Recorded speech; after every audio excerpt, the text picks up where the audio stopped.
Hello, ദൃശ്യം 3 കണ്ടു.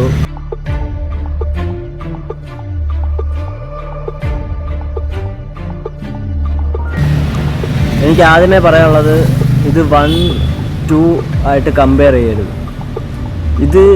ഇതിനായിട്ടൊരു ഇതുണ്ട്. അതായത് 1-ലെ ട്വിസ്റ്റ്, 2-ലെ ട്വിസ്റ്റ്, അത് അങ്ങനെ ഒരു ട്വിസ്റ്റ് 3-ൽ വേണമെന്നൊരു നിർബന്ധ ബുദ്ധിയോടെ ഈ സിനിമ കാണാൻ പോകരുത്.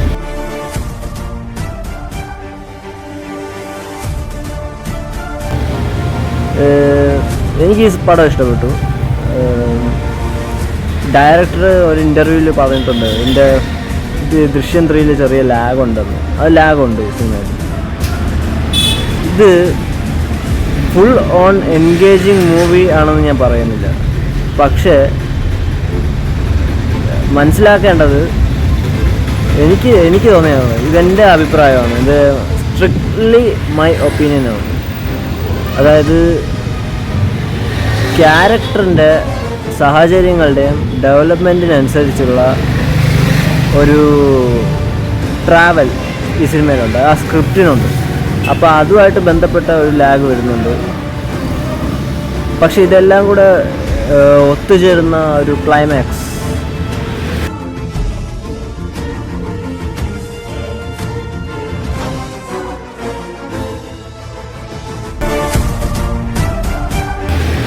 അത് സൂപ്പറാണ്.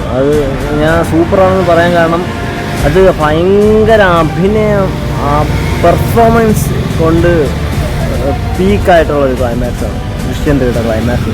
അതാണ് എൻ്റെ അഭിപ്രായം. ദൃശ്യം 3 കൊണ്ട് ദൃശ്യം ഫ്രാഞ്ചൈസ് അവസാനിപ്പിക്കാൻ മാക്സിമം ശ്രമിക്കണം. കാരണം ഇതിൽ കൂടുതൽ പോകേണ്ട ആവശ്യമില്ലായിരുന്നു എന്ന അഭിപ്രായമുണ്ട്. എൻ്റെ സ്ട്രിക്ട്ലി എൻ്റെ ഒപ്പീനിയനാണ്. ഇനി അങ്ങോട്ട് പോകണോ എന്ന് ചെറിയ ഡൗട്ടുണ്ട്. ഇനി അങ്ങോട്ട് വേണ്ട, ഇതുകൊണ്ട് നിർത്താം, അങ്ങനെ ഒരു ഇതാണ്. ഇത് കൊള്ളായിരുന്നു, ഇത് നൈസായിരുന്നു, എനിക്കിഷ്ടപ്പെട്ടു. ഒരു ദൃശ്യം 4 വേണോ, അത് ഒന്ന് ആലോചിക്കണം ഒന്നുകൂടെ. പിന്നെ talking about performance, Lalettan at climax was peak.